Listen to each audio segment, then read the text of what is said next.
बांकीपुर विधानसभा उपचुनाव में प्रशांत किशोर की ऐतिहासिक जीत हुई है। बीजेपी के गढ़ में प्रशांत किशोर ने सेंध लगाया है। उनकी पत्नी हमारे साथ हैं। मैम, किस तरह से इस जीत को देख रही हैं, क्या कहना चाहेंगे? We are all very happy about the win. बहुत खुश है हम सब लोग। आपने शुरू से देखा किस तरह से प्रशांत जी ने लगातार बिहार में उन्होंने पदयात्रा की, काफी लंबे समय से स्ट्रगल उन्होंने किया है बिहार में। अब बांकीपुर से वो जीत कर आए हैं। क्या मैसेज देना चाहेंगी आगे? प्रशांत किशोर किस तरह से बिहार के लिए काम करेंगे? today he just wants to give us some time to leave the moment, और बाद में I'm sure he has thought about it कि आगे जाके कैसे क्या करना है।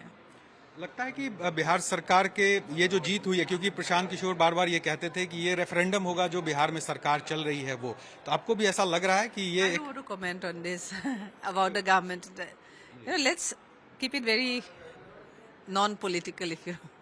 अच्छा, एज ए वाइफ कितना एक सेक्रीफाइस आपने भी किया? लंबे समय से प्रशांत जी इस तरह से बिहार में घूम रहे थे, कितना मुश्किल रहा आपके लिए भी ये पूरा जो समय रहा? No, it was okay in the sense initially tough था, but बाद में when he wanted to do and he's quite passionate about it, so जो भी support दे सकती हूँ दिया है, that's it. आगे क्या कहेंगे, किस तरह से आप प्रशांत जी काम करें यहाँ के बिहार के लिए?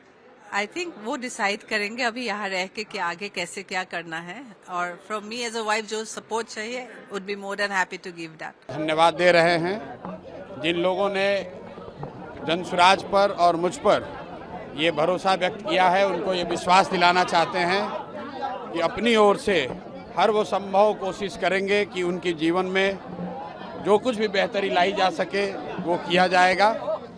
जो लोग चुनाव हार गए हैं उनको भी अपनी ओर से बधाई दे रहे हैं। लोकतंत्र है, चुनाव में हार जीत लगा रहता है, लेकिन बांकीपुर का जो चुनाव था ये चुनाव विधायक बनाने के लिए नहीं बना हुआ था।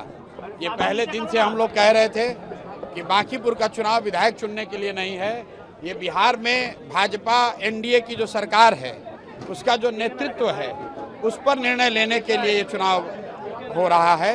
और बांकीपुर की जनता ने बड़ा स्पष्ट ये अपनी ओर से और बिहार के लोगों की ओर से ये मत दिया है कि भाजपा के केंद्रीय नेतृत्व को ये सोचना चाहिए, विचार करना चाहिए और बिहार के हित में, बिहार के बच्चों के हित में, बिहार में एक अच्छे व्यक्ति को, चरित्रवान और काबिल व्यक्ति को बिहार की कमान सौंपनी चाहिए। बिहार में हर हालत में शिक्षा हो, रोजगार हो, पलायन रुके, यही संदेश मैं इस जीत में देखता हूं।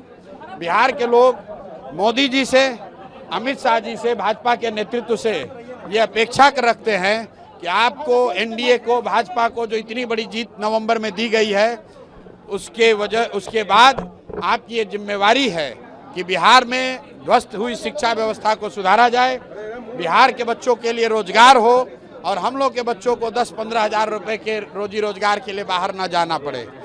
मोदी जी गुजरात की जितनी चिंता करते हैं, बांकीपुर की जनता ने जो अभी तक मोदी जी के ही वोटर रहे हैं, भाजपा के वोटर रहे हैं, कहीं ना कहीं उन्होंने अपने मत के जरिए मोदी जी को ये संदेश दिया है कि हम लोगों ने भी आपको बनाने में कंधा लगाया है। अगर गुजरात से 25 एमपी जीत कर गए हैं तो बिहार से भी 30 से ज़्यादा एमपी एनडीए के जीत कर गए हैं। अगर आप गुजरात की चिंता करते हैं तो ये समय आ गया है कि बिहार के लोगों की भी चिंता कीजिए। सिर्फ बिहार में 4 किलो अनाज और जाति के नाम पर वोट न मांगा जाए। बिहार के लोगों के लिए भी पढ़ाई रोजगार की बात हो, बिहार के बच्चों के लिए भी पलायन को रोकने की बात हो। बांकीपुर के ये का जो आज परिणाम आया है वो बिल्कुल स्पष्ट है। बिहार की जनता अपने बच्चों के लिए, बिहार के लिए विकास चाहती है और यही वजह है कि भाजपा आज से कुछ ही महीने पहले जिस सीट को करीब 60,000 मतों से, 58,000 मतों से वो जीते थे, और जीतने वाले व्यक्ति को मोदी जी ने, भाजपा के नेतृत्व ने बिहार देश का अपने पार्टी का अध्यक्ष बनाया है, जो बिहार के लिए गौरव की बात है। बावजूद इसके उसी विधानसभा के क्षेत्र के लोगों ने अगर भाजपा को इतनी करारी हार दी है, इसका मतलब बिल्कुल साफ है कि जो नेतृत्व यहाँ पर भाजपा ने थोपा है सम्राट चौधरी का, वो बिहार के लोगों को स्वीकार्य नहीं है। हम लोग चाहते हैं कि बिहार में भी प्रोग्रेसिव थिंकिंग वाला, कोई बेहतर चरित्र वाला आदमी, कोई बेहतर काबिल आदमी बिहार का मुख्यमंत्री बने। कुशवाहा बनाना है तो कुशवाहा ही बनाइए, लेकिन किसी अच्छे आदमी को बनाइए। जो बिहार में रोजगार ला सके, जो बिहार में बच्चों की पढ़ाई की व्यवस्था कर सके, जो बिहार में पलायन रोक सके।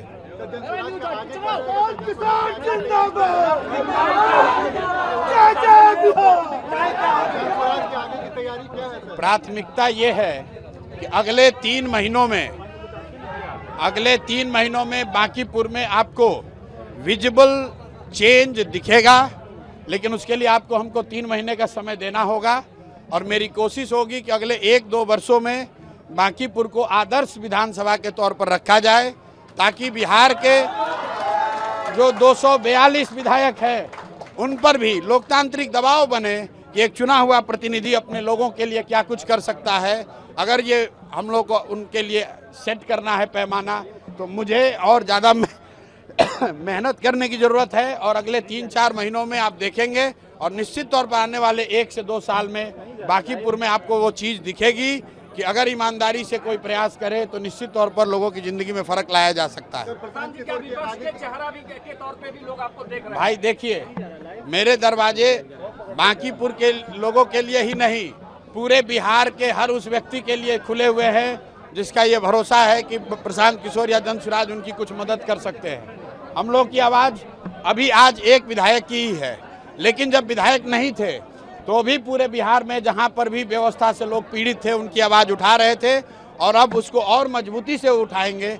लेकिन इसके साथ साथ एक बात आज की जीत के लिए जरूर कहेंगे, जितने भी युवा साथी हैं, जो लोग राजनीति में आना चाहते हैं, जो ये समझते हैं कि बिहार में जातियों का बंधन नहीं तोड़ा जा सकता है, जो ये समझते हैं कि बिहार में 2 धारा से अलग राजनीति नहीं हो सकती है, उनके लिए बांकीपुर का परिणाम एक बहुत बड़ा आईना का काम करेगा कि अगर आप 2-3 साल मेहनत करें, अगर आप मेहनत करें तो लोग, हर जाति, हर वर्ग के लोग, हर दल और हर विचारधारा के लोग आपकी मदद करते हैं। मैंने देखिए बांकीपुर में कोई ऐसा बड़ा काम नहीं किया है, लेकिन 30 दिन के प्रयास में 30 साल का भाजपा का किला ढहा है। उसकी एक वजह यह रही है कि 3-3.5 बरस जो मैंने प्रयास बिहार में किया है, बांकीपुर की जनता ने कहीं ना कहीं उसको देखा है, और उसी काम को देखकर ये भरोसा जताया है। तो मैं बिहार में युवाओं से, खासकर ऐसे लोगों को जो राजनीति करना चाहते हैं, उनको ये बताना चाहता हूँ कि अगर प्रशांत किशोर ये कर सकते हैं तो आप भी ये अपने विधानसभा क्षेत्र में कर सकते हैं।